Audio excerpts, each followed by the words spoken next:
Everyone, welcome back to Rhythm and Roads. This is the 2 year anniversary, 100 plus interview celebration, and we have a special guest with us. We have actress Andrea Hurell. I've been watching some of her videos, I've seen some of her work, and it looks pretty cool. I mean, just her story, I'm looking forward to hearing.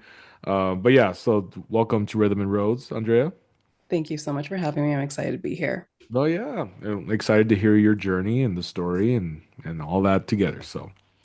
Yeah, but you want to share just a bit about yourself of just like what interests you to want to pursue being an actress, but hmm even at a young age, and then we all have that start of a film maybe or a certain actor or actress that we saw back when we were young. We're like, oh, that's what I want to do, or I want to be Yeah. that director because of that. But I know also you're also a filmmaker. You're also that as well, correct?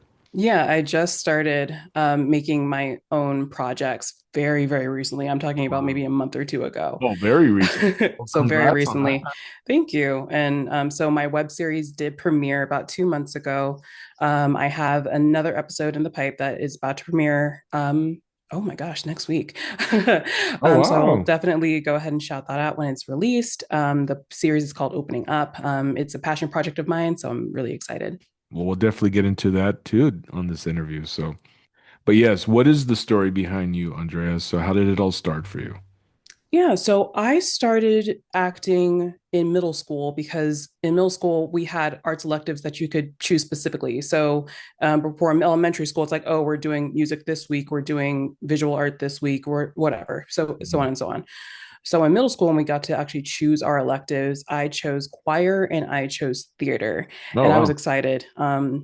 So I went to Paso del Norte on the east side, Okay. and my theater teacher, her name was Miss Vasquez, and she was amazing. And UIL was not a thing in elementary school, which, if you're not familiar with UIL is, it's a University Interscholastic League, which is competitions that happen towards the end of the year. There's stuff for academics, but there's also a lot of stuff for the arts. UI also encompasses sports, but when you're in theater, it focuses on one act play. Oh, wow. So that means that you have your actors, you have a script, you submit it to the committee. If they accept it, cool, then you get to work. You have 40 minutes to perform this show. And there's all these other type of rules and regulations. And that was my first time ever actually being on the front line of it, because before it was just okay, well, the teachers and the parent volunteers, they're handling all that stuff, Yeah. but then you get to UIL, it's like, oh, we have to put the setup Oh, and we have to worry about all these things and make sure that all of our boxes are checked. And it was an amazing experience. So I did that all 3 years in middle school. I got to high school, and then our high school, I went to El Dorado again on the east side, mm. and we put on so, it felt like a lot of productions that we were putting on throughout the year. I think we put on maybe at least 3 productions throughout the year. And then we also did one act play. We also did one act play Oh, wow. Okay. competition every year. So we were actually putting on a lot. So we had a fall play, we had a like a winter musical, and then we had a spring show, and then of course UIL.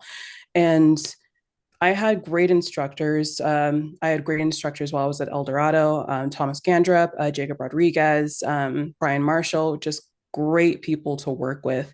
Wow. And that fostered foster an environment that was conducive to learning, just about learning about theater, but also learning about behind the scenes stuff, Mhm. including like technical work. And I truly enjoyed my time there. Unfortunately, I did take a break for college, mostly just Okay. because the application for college programs in theater is so rigorous, and I had zero clue. So when I got to Texas State and I was thinking, well, I have my major here, and I thought I could just walk into that theater and start auditioning and it was Wow. going to be amazing, and that wasn't the case, obviously. And the fact that I was in like one or two shows through the theater department and I wasn't a theater major was great. But when I look at the fact that I know people who they were in the theater program in college and they performed at the Tonys. Some of them are on Broadway currently. And the fact that I was so in over my head Mhm. when I was a freshman. So I did take a break just because I didn't want to make the jump. Mostly out of fear. I'll Mm. admit that. It was mostly out of fear. Mm. But then as soon as I did graduate and I did start working in 9 to 5 and I had my weekends, that's when I started doing community theater. So Okay. the one thing that people don't realize is that Central Texas is kind of a hotbed for community theater. And Oh so, wow, like is it? San Antonio, Austin, so show them state. So, San Antonio, Austin, Dallas, like you have all of these amazing either equity theaters or community theaters, and they're just peppered all throughout Central Texas. Wow. So I have the great opportunity of working with some amazing theaters. So Circle Arts in New Braunfels, the Texas Theater in Seguin, the Wimberley Players in Wimberley, Texas. Also doing some improv at the Overtime in San Antonio. So I had like a good chunk of years in my mid 20s where I was just going and taking these mini road trips to get to Wow. rehearsal and get home, and it was amazing. And Oh, I then bet it now as an was. adult, when I moved back to El Paso in 2019, right before the world shut down.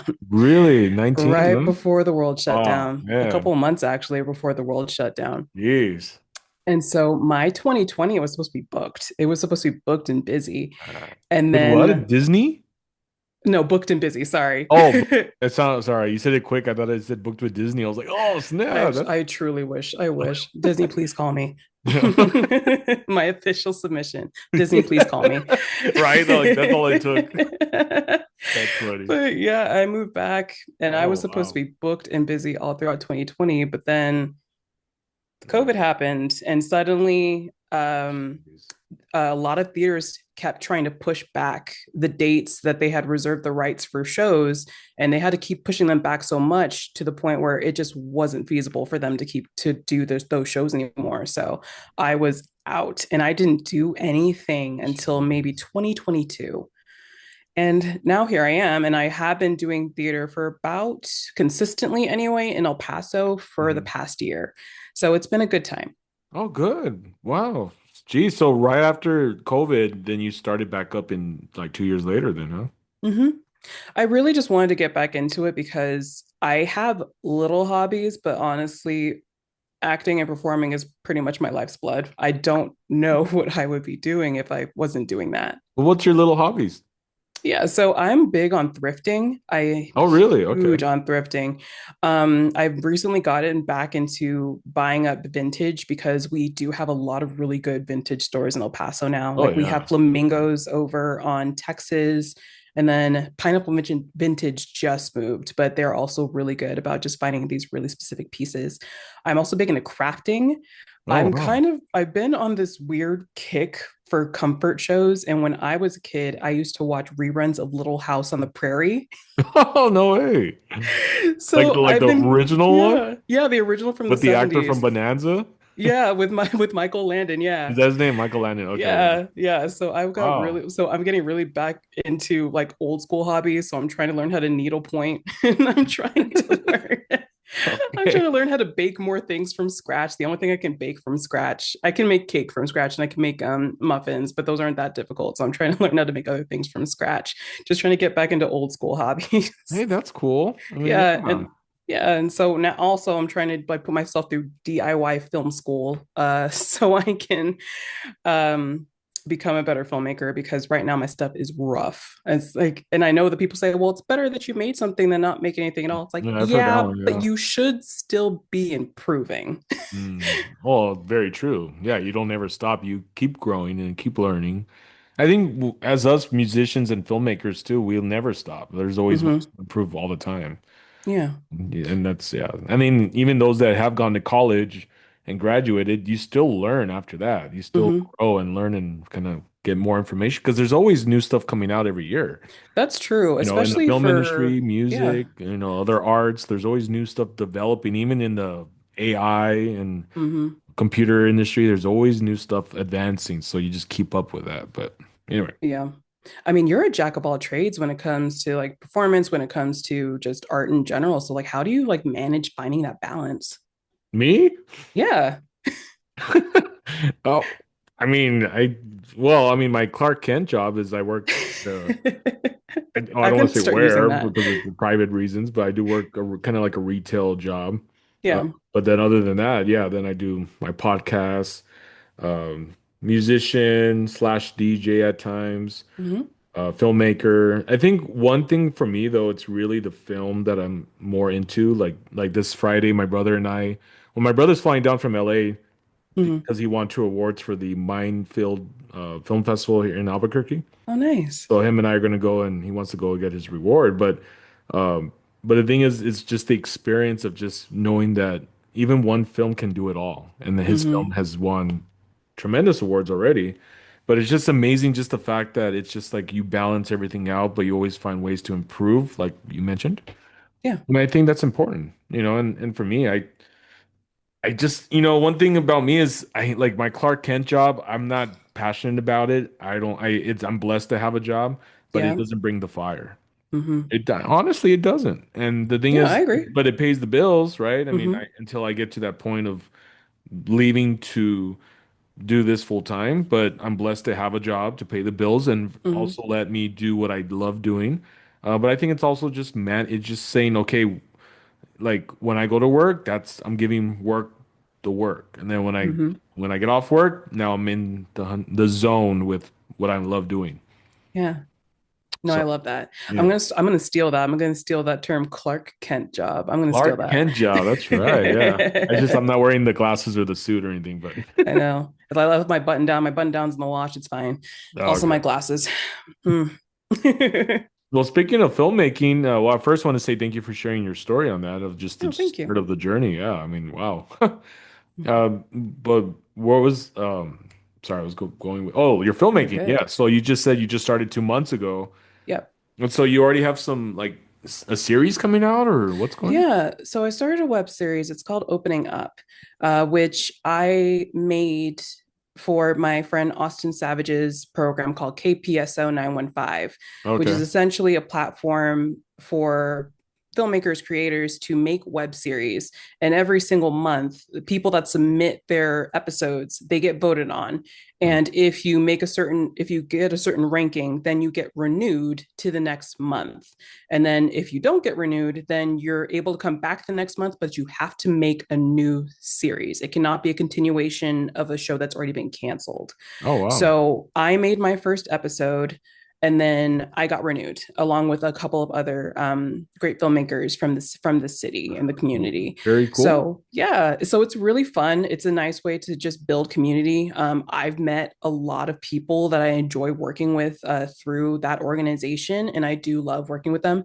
But this was my first time making something myself, Mm. and it was a road. So the premise is this. So it's called Opening Up.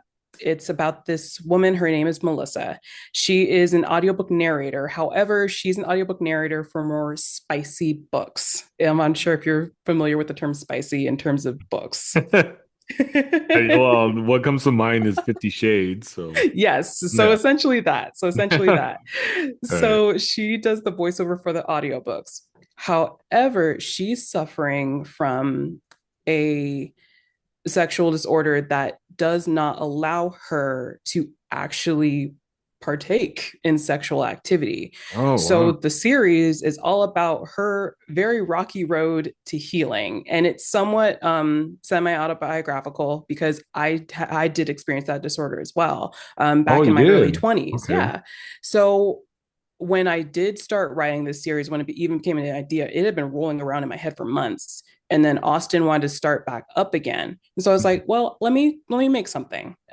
Mostly because I was feeling a little bit disgruntled about some of the content that was being made Okay. by other creators. No hate to them, but it's just that people are telling stories, and if they feel passionate enough about those stories to make a film or make a series, great. However, I feel like we could be doing so much more in terms of bringing awareness to certain things, which, if that's not your bag, cool. Do what you got, do what you do. Mm. But when I make something, I want it to actually say something. I want it to be that shoulder for somebody else to just say, oh, there's a name for that, because that's what happened to me. I found a creator who was making videos, and they gave a name to the disorder in order for me to seek help because I had a name to put to it. And I want to be that for somebody else. And I'm not trying to make it seem like, oh, I'm healing the world, because I know that I'm not. But if it just even helps one woman say, oh, there's a name for it, I can go get help. And in the process, they watch the series and it makes them laugh, because my motto is, if you don't laugh about some things, you're going to start crying. Yeah, no, yeah. and Yeah. and sometimes you got to inject some humor into some of the tough things to get through them. So that's been a big part of my healing. Okay. But yeah, the pilot episode came out. It got renewed. So the second episode drops next Tuesday. It should be up on the YouTube, but if Oh, not, cool. I will definitely go ahead and issue a retraction to go ahead and give the correct date.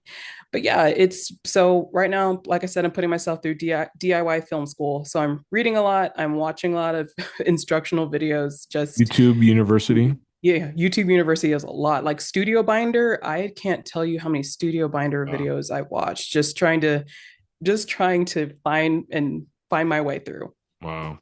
I bet. I mean, also a lot of your experience of learning how to be a filmmaker is just reading and YouTube, huh? It really is. It's a lot of reading, it's a lot of YouTube, but it's Wow. also practical stuff. Like I do have like a spare space in my place where I can Okay. just work on Practice. stuff.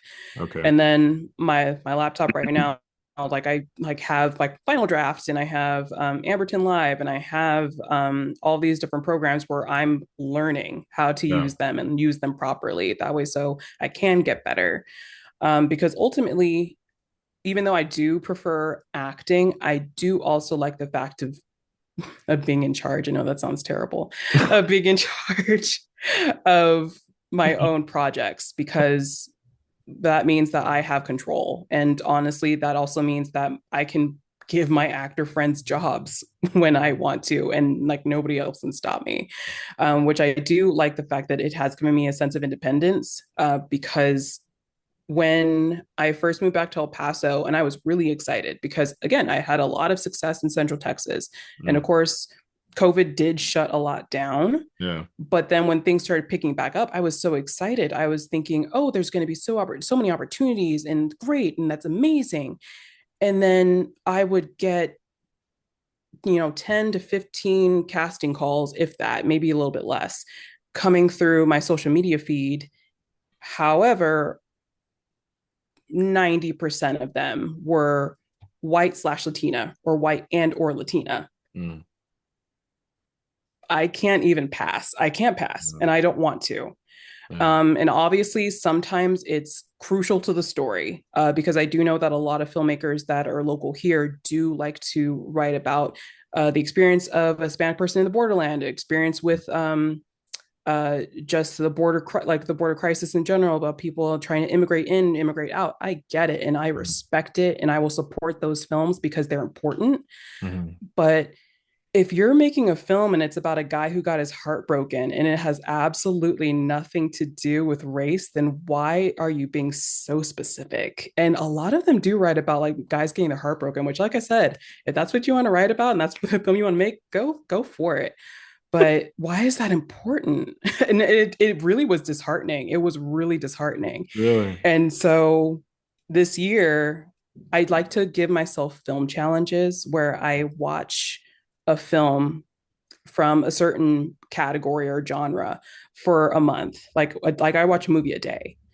And so You for watch the a month, movie a day? yeah, it's Wow. difficult. It's difficult, and there are days where I didn't want to do it, but I did it for education, but also because I'm a big fan of opening up your worldview and opening up yourself to new opportunities, and that includes media. So if there's a genre that maybe you don't watch too much of, I feel like you should inject that into like your watch history. And obviously, do not do a 30-day challenge where you're watching a film a day. I do that because obviously, um, but what the last one I did was in June. So I watched one film a day, and it was mostly by it was either queer subject matter or it was LGBTQ plus, made by, like, so the director or whoever, it was made by an LGBTQ person.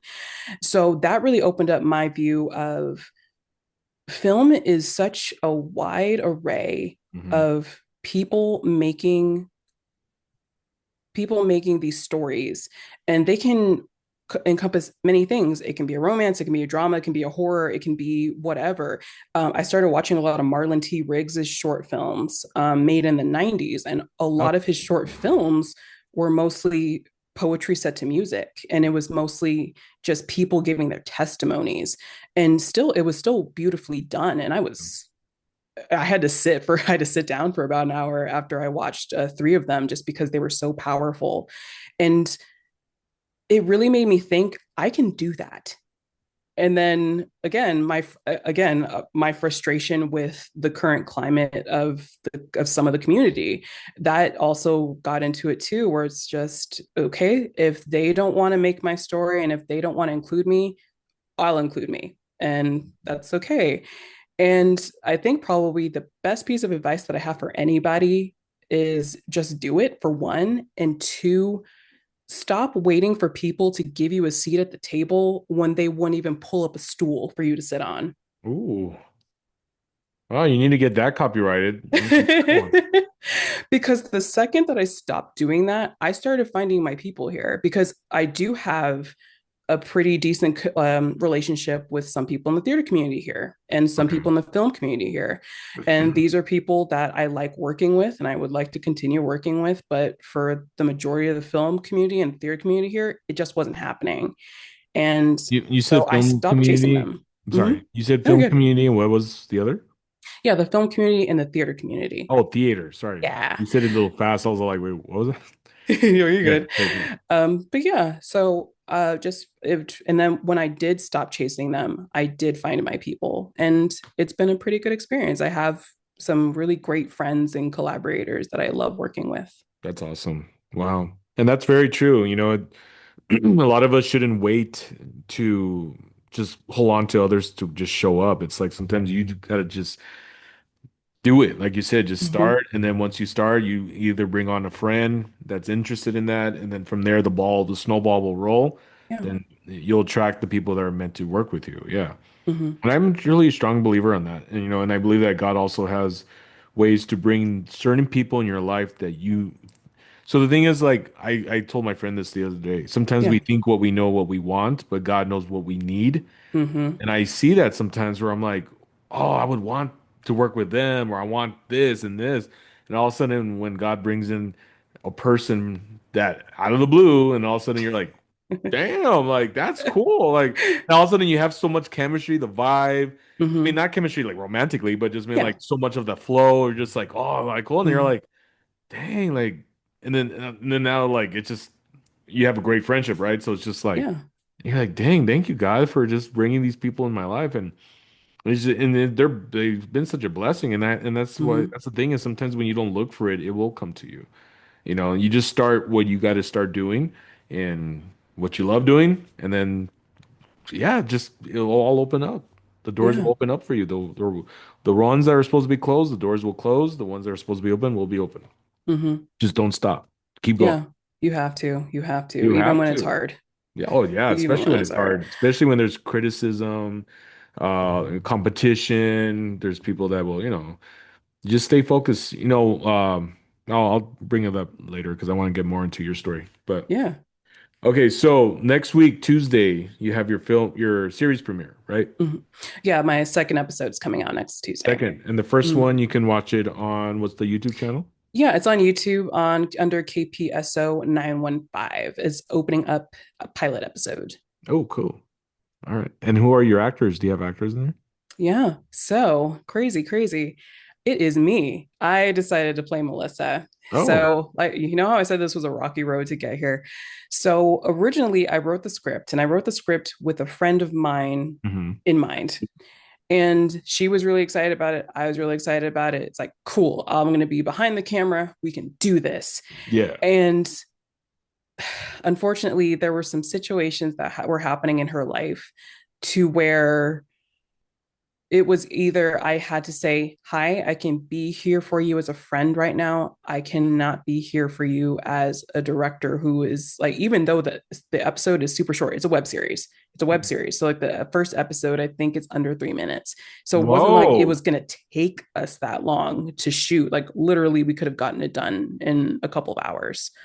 Um, but she was going through such a hard time that I just didn't want to put that on her. Mm, But I'm very stubborn this way. It was maybe a couple of days to the deadline because there is a deadline to submit for that month. And I got into my head, it's like, if you wait a month, you're not going to do it. mm. So just do it. So thank God for tripods and thank you God for tracking and thank God Yeah, for yeah. I agree. Yeah. thank God for all of that. And so I shot everything. I edited it myself. I filmed it myself. Wow. That's awesome. I got to say, good job. Thank 'Cause- you. Yeah, because sometimes you gotta. I think there was a time where I was like that. I think it was during COVID. Yeah, where I was Hmm. just missing doing little short films with friends, and I just got a tripod and just or did stuff, and I'm just gonna make my own little short of something, just Yeah. something, just to know I did something. Yeah. I'm glad you did that. Instead of just waiting a month and that's a month wasted because nothing's Hmm. done. You're like, I'm taking care of it right now. Hmm. Because Good I for think you. that's one of the things. I think that's one of the things that I've had to overcome is just that I have I'll start on Monday mentality for some things. And I'm trying so hard to break myself of that habit of waiting till Monday. It's like, oh, well, it's Saturday and I'm like, the deadline is Sunday. I guess I can't do it. I'll just wait till next month. And I didn't want to do that. I'm trying to break myself of that habit for a Yeah, lot of things. But especially when it comes to my creative endeavors, it's just, okay, let's just sit down. Let's do it. Let's start. I like that. Yeah. And one thing, don't put off tomorrow what you can do today. Absolutely. Tomorrow's not guaranteed. Absolutely. Because I would rather leave this earth knowing that I at least did something as opposed to, oh, you sat there and you watched and you stewed and you did absolutely nothing with the gifts that Oh you've been man. given. And then Oh, some I think about a lot of people that are filmmakers, creators, creatives, whatever.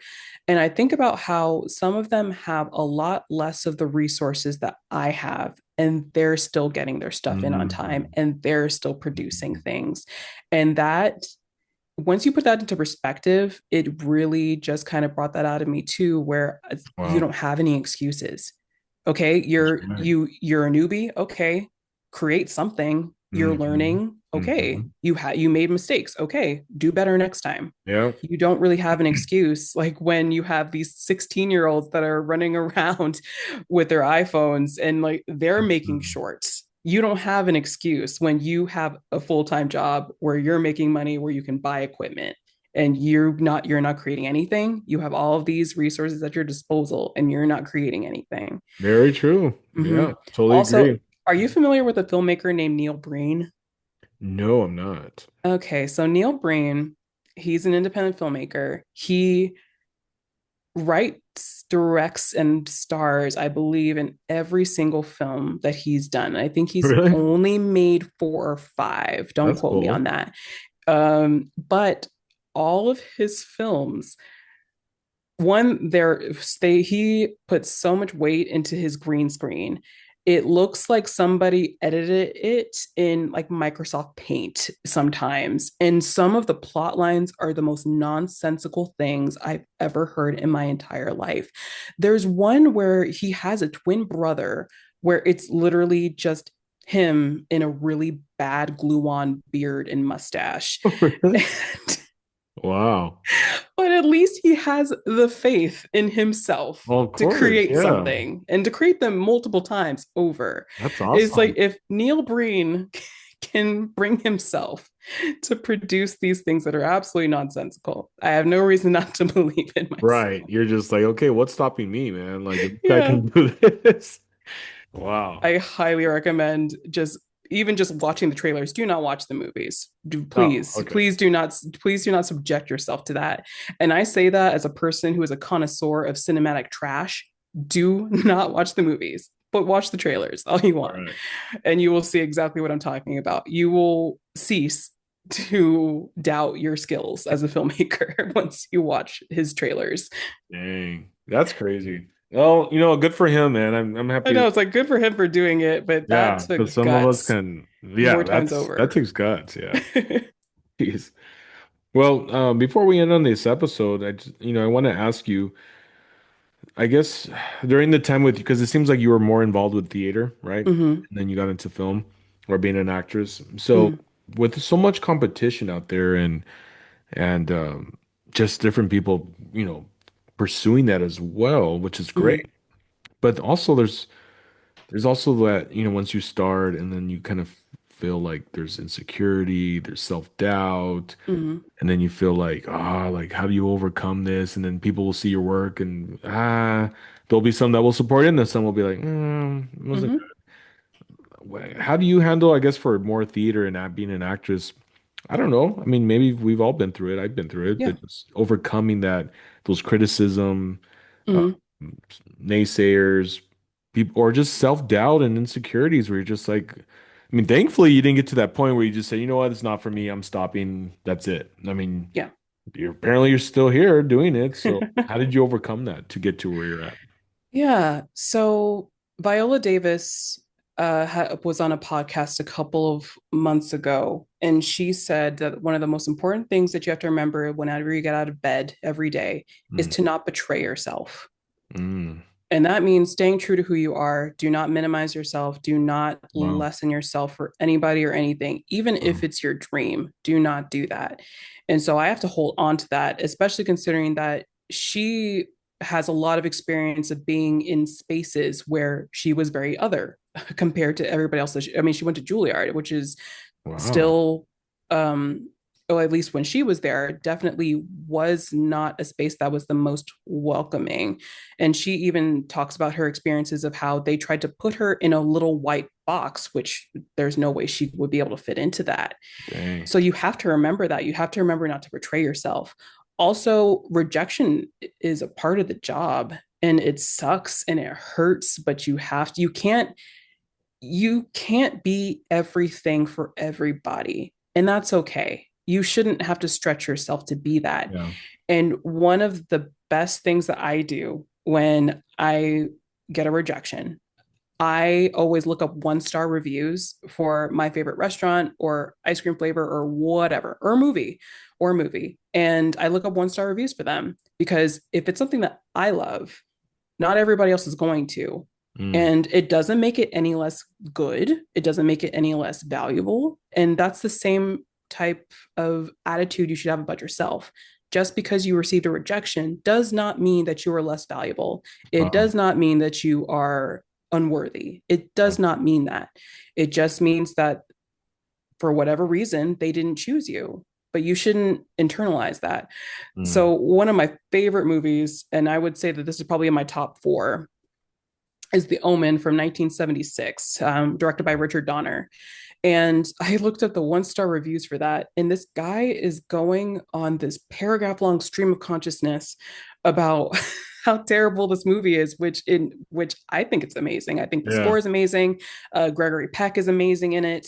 The casting of the kid who plays Damien is, oh my gosh, that was amazing casting because that kid is so unsettling. Everything about that movie I love. And this guy, again, hated it so much so that he went on a paragraph long rant about how much he hated it. And doesn't make it any less good, doesn't make it any Right. less Doesn't change of one of anything. my favorite movies. It changes absolutely nothing. So you have to have that attitude. You have to keep Wow. that attitude. Otherwise, this world is going to swallow you whole, and you and you won't be able to dig yourself out. And you have to. Yeah. Wow. Well said on that. That's very true. And one thing that I want to add to that is Steven Spielberg. I guess back in late 70s when Mm-hmm. Jaws came out, and there were some other films that he was working on. I guess the interviewer asked him, "Well, how do you feel about these people that are like criticizing you and saying certain things about you, right?" And he just says, like, how do you feel about that? Because I guess at the time there might have been some stuff going on where, he just there were either those that were like jealous or I don't know, who knows, but it wasn't really good. Mm-hmm. He said, I just don't blink. And then that's what he told the reporter. I don't blink, meaning Mm-hmm. like I don't let it phase me. I still stick to the goal, stay true to who I am, move forward despite the waves crashing, despite what's going around or who's saying what, or they don't like Jaws or they don't like this. Mm-hmm. I still stick to my vision, stick to the Yeah. goal. Just don't blink. And my brother told me that too, and I was like, that's really good. That's good. Just stay, just don't look to the left and right. What's going on all around you? Oh, well, they're saying Mhm. that. Stay in the journey. That's it. There's also James Gunn, who I know is like getting a lot of attention right now because Superman came out and it was great. And then Peacemaker season two just premiered. But this was back before Guardians of the Galaxy came out. He talked about this on Anna Faris's podcast, Unqualified, years ago after Oh, okay. Guardians of the Galaxy had just come out.